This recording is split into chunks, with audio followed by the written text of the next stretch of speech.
right, everyone, namaste. So happy to be here with you. I am super excited. I'm going to be talking today about, I'm starting these Ask Ashley, which I am doing every Wednesday. Oh, that's a big filter. Let me just choose one here. Okay, that's a decent one. Okay, so I'm doing these Ask Ashley every Wednesday, 12 noon Pacific time. And I am going through, so I have a bunch of links and I will definitely post them. We actually post them in the stories every single week. So you guys can swipe up in the stories and submit your questions. And I'm also bringing in questions from a bunch of my students in my courses. And I'm always going to choose questions that are the most relevant to the most people. So definitely see how you can frame your question to benefit as many people as possible. This question is one that I get so often, and I would say it's almost nearly a universal challenge, and it's the imposter syndrome.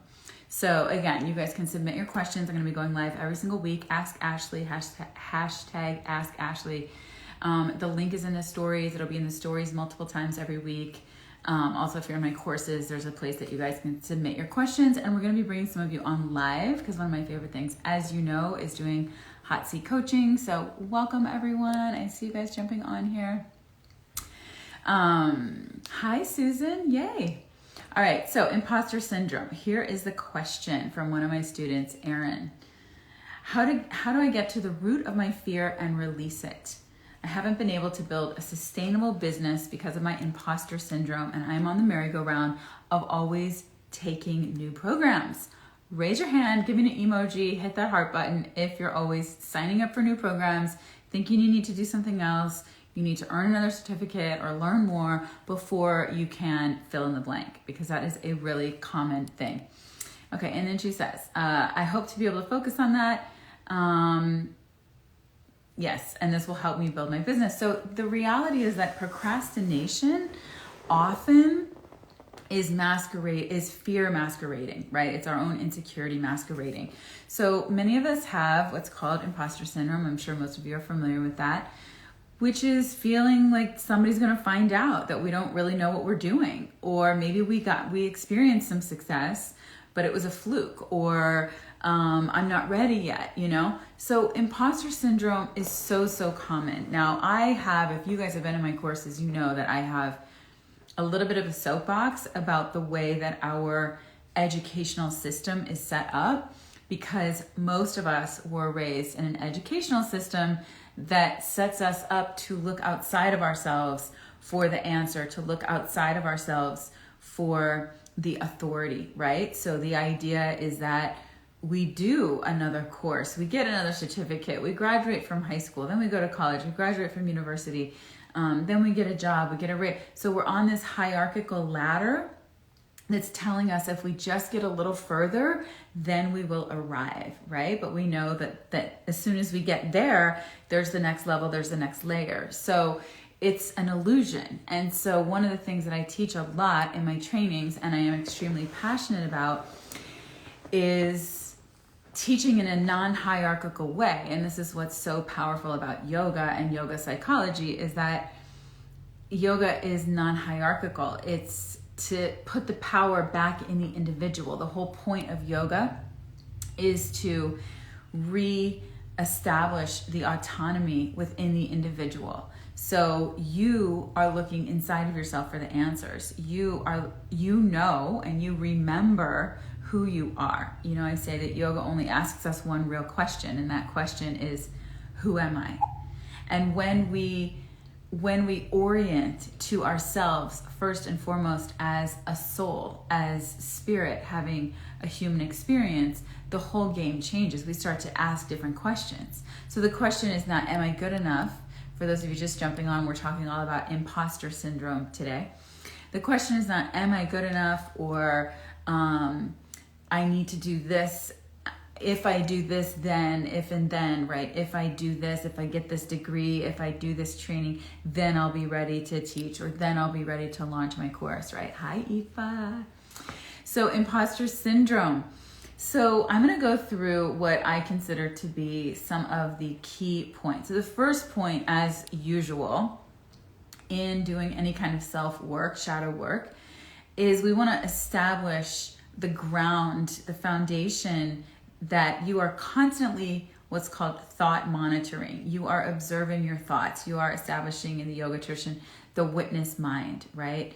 A non-judgmental, neutral witness mind. So you can just say, oh, interesting, there's that imposter syndrome. Oh, interesting, there's an insecure thought. So I call it, it's called noting. Some people call it noting. Some people call it thought monitoring. I like the term noting because it's like you're simply taking a note. You're simply naming, that's also another term, naming or noting what the thought is. So this is a great practice in meditation. Hopefully you're doing this to some degree in your meditations, that you are observing your thoughts and you can see all the different types of thoughts, and you can say, oh, there's worry. Oh, there's an anxious thought. Oh, there's, I'm planning the future. I'm planning what I'm going to have for dinner. Oh, there's hoping or projecting, right? So we have all these different types of thoughts. So it's helpful because it neutralizes that. And you can just say, Susan saying, yes, a consistent thought monitoring practice saved me. Susan, welcome. She's one of our Yoga Psyche Soul 300-hour teacher training alums. So we want to be able to decipher what type of thought it is. So I would say for imposter syndrome, or as Erin was saying here, her fear or insecurity, you can just say, oh, there's an insecure thought.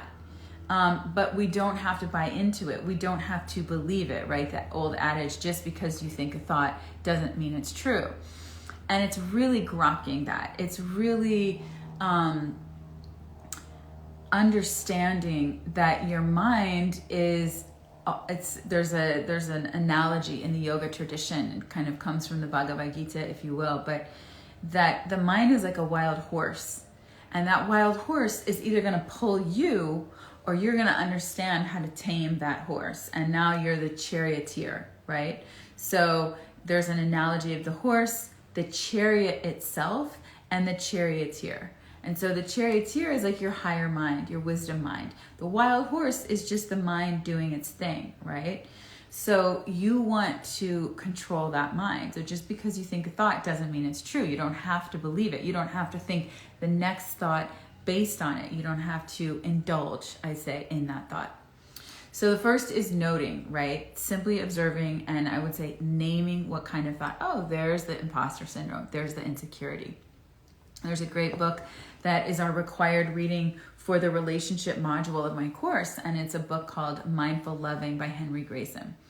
And one of the things that he says to do, now this is with a relationship, is to actually state out loud, there's that thought. Thinking that thought is not going to, it's not going to get me where I want to go, right? Continuing to think down this line of thought. So we interrupt the pattern. We want to interrupt the pattern. That's a more cognitive behavioral approach or name for that. The second thing I would recommend, once you name the thought and notice it, is to begin to personify. This comes from a little bit more of a depth psychology perspective of understanding that we have different archetypes in our mind. We all have these different characters. Most of us, there's certain archetypes that are universal, like the petulant teenager, that's kind of the rebel, or the inner child, the inner child that maybe wants to throw a tantrum, the inner child that feels very vulnerable or very innocent. We also have the higher mind. I like to think of it as like our wise one, or our sage, or the guru, or the priestess, whatever image works for you. So we want to notice what characters are running the show. If you have, like Erin, my student, is saying imposter syndrome, that is, the Joker is a big one, the trickster, the Joker, absolutely. Erin's saying her fear is running the show. So I would encourage you to get even more specific. What kind of fear? Is it insecurity, self-doubt? Is it the imposter syndrome? And then give it a name. Start to really talk to that part of yourself. What is that part needing? What is that part wanting? What is that part trying to get from whatever it's playing out, right? So You could say if it's self-doubt, you could start to name it, self-doubt Debbie, or, imposter syndrome Ingrid. Like you kind of come up with a name and give it a character. What is the attitude of that voice? Most of these voices are internalized voices. They're not our authentic voice.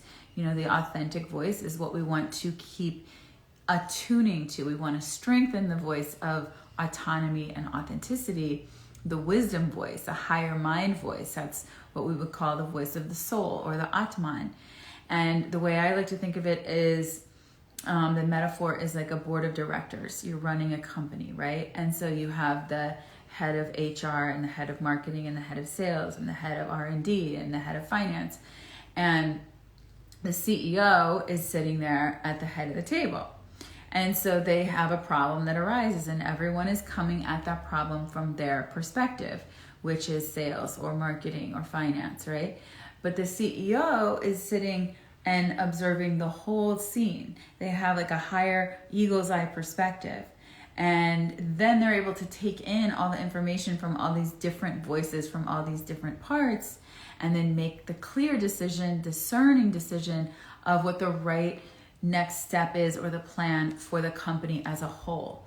So you want to think about cultivating that role of the CEO, which I use the term of the wise one, or I really love, of course, the imagery of the priestess. I used to run a priestess training and did a whole priestess certification myself. So for me, that elicits this higher, like queen, right? Or king, or the sage, or the guru, whatever works for you, whatever imagery works for you. But who is the CEO of your life? It is not the imposter syndrome. It is not the self-doubt Debbie, right? It is not the one that's insecure, because the higher mind knows that you are connected to spirit, that you are a vessel for spirit, no matter what you're doing. So the higher mind comes in, the CEO comes online and says, oh, okay, I hear that voice. It's important to listen to it. Let me give it space so I can hear what it needs and wants. And then let's make a decision that's wise and choose wisely our next step, right? So you want to personify that voice, that negative voice. The first step is noting or naming.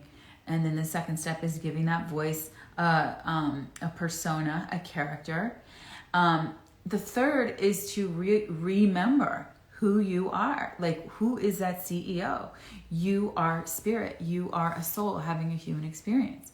That means that you are the trillions of atoms that are spinning through space. You are the same, made up of the same material of the sunset. You are made up of the same material of the cosmos that's whirling galaxies. You're made up of the same material of that embryo that births into a miraculous baby. You're made up of the same material of trees, flowers that bloom every single year with this innate wisdom. Yoga, and the reason that I feel so passionately about the yoga practice is because every one of the practices, mantra, myth, asana, pranayama, are plugging us back in to that universal consciousness, plugging us back into who we really are. If you do a strong practice, and by that I don't mean a strong physical practice, I just mean a clear, solid asana meditation practice. Yes, she's saying we are all made of stardust. Exactly.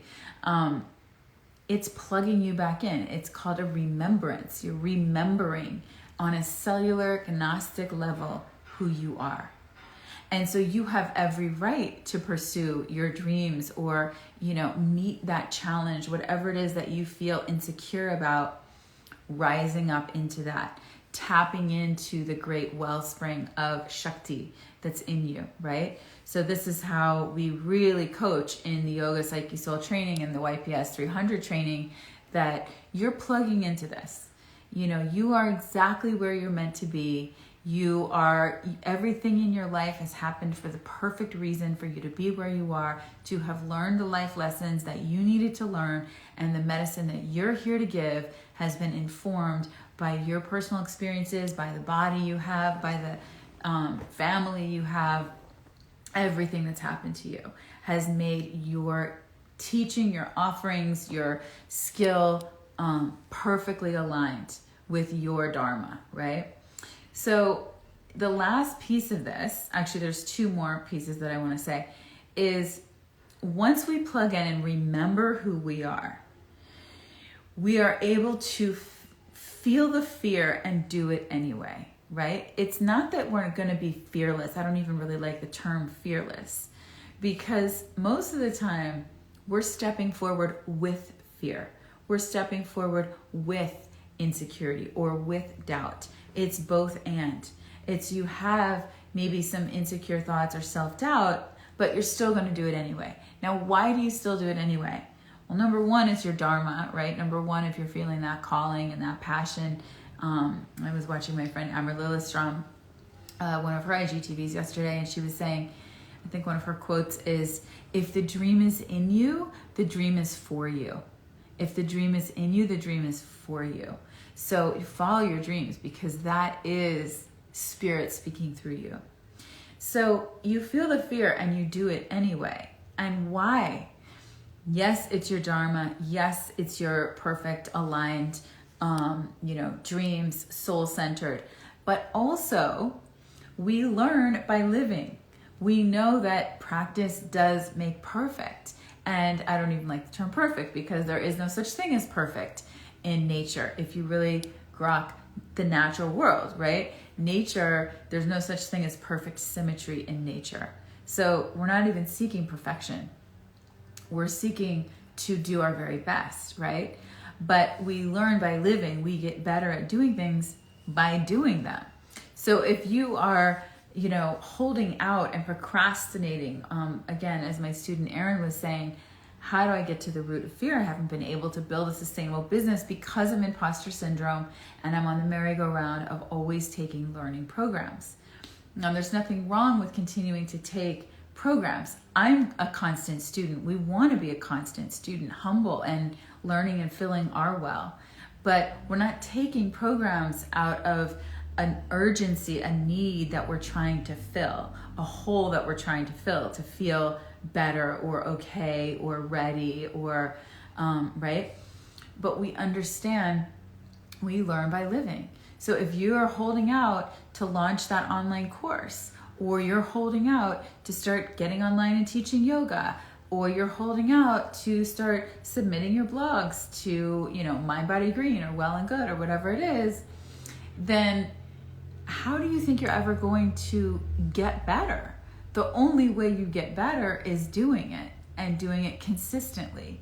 And once you get those 10,000 hours, then you become that expert, right? The metaphor of becoming an expert when you've done something for 10,000 hours. So the only way to get better is to start plugging those hours.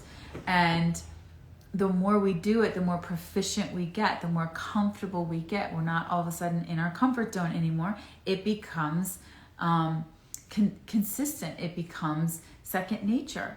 So we learn by living, and that is your why. Why would you step out of your comfort zone? Why would you feel the fear and do it anyway?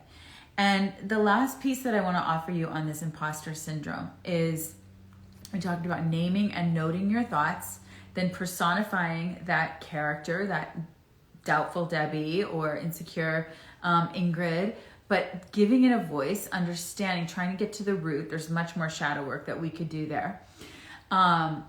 Connecting, remembering who you are, number 3, remembering your spirit, and then learn by living. So we step forward, we feel the fear, we do it anyway. Practice does make perfect, right? And perfectly imperfect, I would say.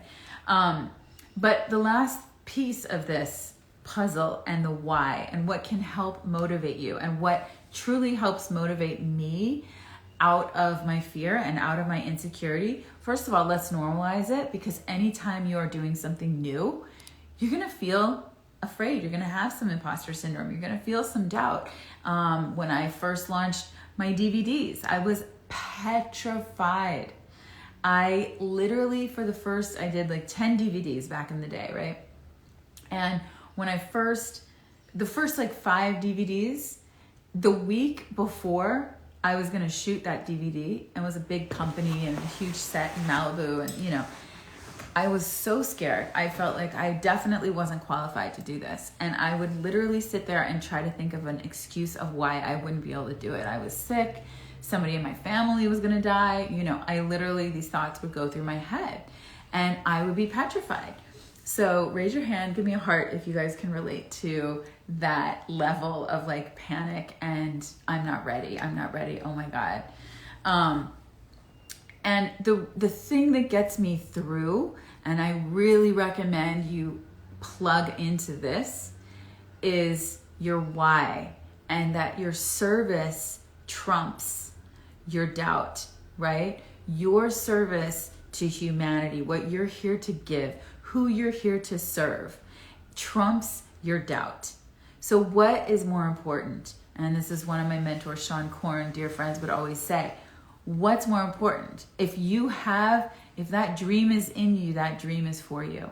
And that dream is actually not just for you, that dream is planted inside of you like a seed, a bija in the yogic tradition. Planted inside of you because someone out there needs to hear it in the way that you speak it, in the way that only you speak it, right? So connect to your why, connect to who you're here to serve. And I do it on a very micro level. I get clear on who is my ICA, who are the students that I am here to serve. What are they doing in the world? For me, I feel so passionately about yoga therapy and the power of yoga to heal mental, emotional wounds, along with physical. And so I really want to help train teachers in yoga therapy, and you guys are out there on the ground floor doing such incredible work, teaching yoga for cancer, teaching yoga for diabetes, teaching yoga for autism. Like, it blows my mind and it is so needed. And so I connect to that why, and that why is what keeps me going. It is not about me. It actually has nothing to do with me, right? It's not about you in your teaching or your career. It's really not. You have skills, you have talent, you have personal experience, you're going to keep developing it, but it's not about you. What's more important than you and your small needs and, our persona and our, sort of narcissistic concerns about, am I ready? Am I good enough? What's more important about than that is who you're here to serve. Is that people have never needed your work more than right now on this planet. People are struggling. We're in a global pandemic. Please get out there and do your thing. That's your service. That dream was planted in you for that reason. So connect to your service, connect to your highest self. If you're just joining us, go back and watch the rest of the 5 steps that I gave you for overcoming imposter syndrome. This is crucial. This is, I would say, almost universal imposter syndrome. And let's just clear it. Let's slay it. There is no reason for your insecurity and doubt to be running the show. You want your CEO running the show. You want your wise woman, you want your priestess, your queen, your king, your sage, your guru, whatever you want to call it. That is what is running the show. Susan, you're so sweet. I love you so much. All right, there you have it, the 5 steps to overcoming imposter syndrome.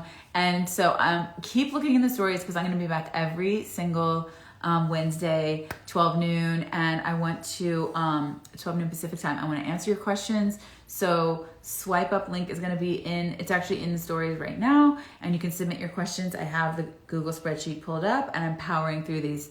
And we're going to be bringing people on live too. So Hot Seat Coaching, definitely come on live. All right. Love you. Stay well. Namaste.